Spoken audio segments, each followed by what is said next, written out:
What's up, everyone? Dave from BetSum. I'm going to go over my NBA daily fantasy picks and bets for February 10th, 2017.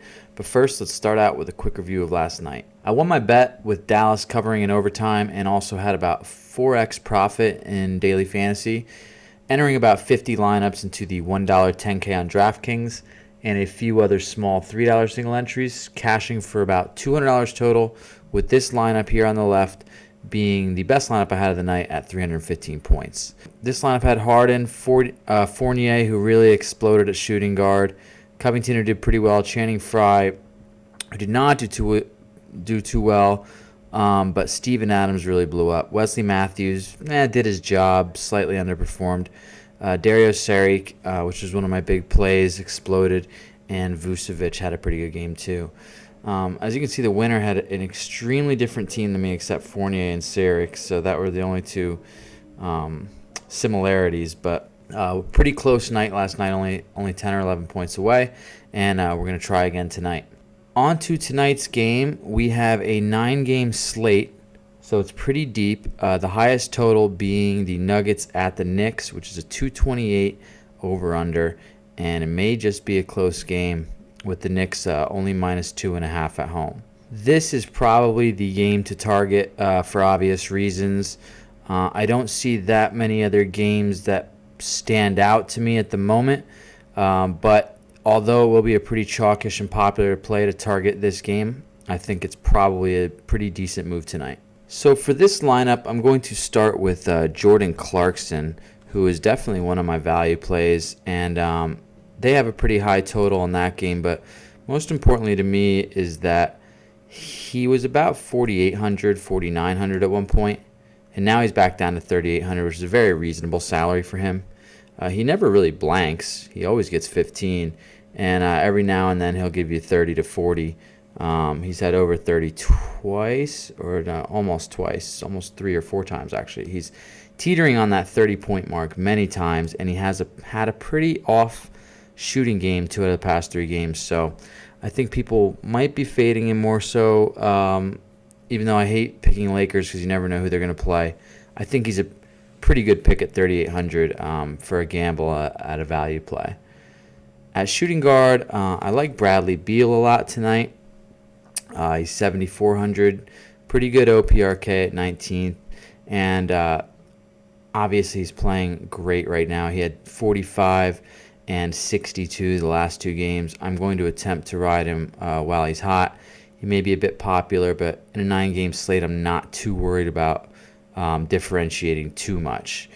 So I really like him, and I also never mind spending money on a shooting guard that can really sink my lineup. He has a hard time sinking your lineup, so I like him for those reasons. At small forward, I like Carmelo Anthony tonight. I like hitting that game, like I said. It's a high total, and maybe it could go into overtime and have a few players from that game, but he's also been playing pretty well lately, and I think that all this controversy and now Phil Jackson talking about how he has no desire to win or anything, it's just a reason that he might get up for the game. He did last game. It's a really high total. We're getting close to the trade block. I'm looking for reasons to play him, kind of, but he does have an extremely high ceiling, which I always like for these mid-7K guys. He got 60 only 5 games ago, so and 52 5 games before that. So there's not that many 7K guys, mid-range 7, that can get you 60 or 50 to 60 that often. He's one of them, so I never mind playing him, especially in a high total game like tonight. At power forward, I am kind of going to chase points here with Kyle O'Quinn. As we know, with Noah out, he stepped in marvelously last week, and I think that he'll be somewhat popular of a play, but I think I'm going to try and ride him just in case he gets that 25 minutes and 13 shots again.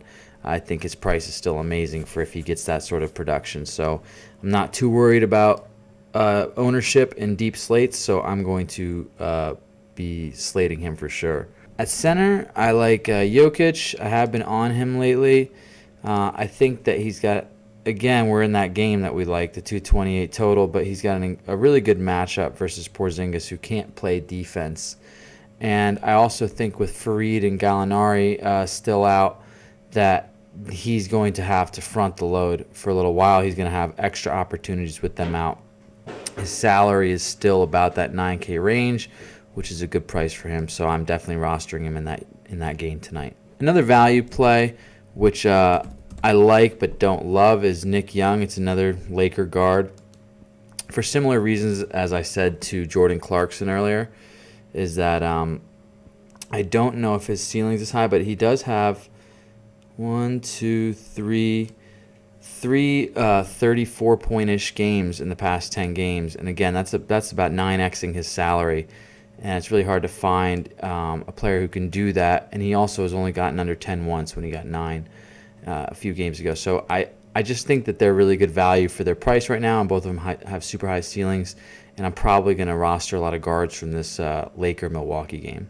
At forward, there's a few options that I kind of like here, but we're going to go with Magruder, who we know is going to get the minutes. So there's a few, high 3K guys, but Magruder's going to get these minutes right now. He's still a good injury play. And though he may be popular, I mean, he 10x'd and then 8.5x his salary. Look for him to 6 to 8x his salary again versus a very weak Nets team.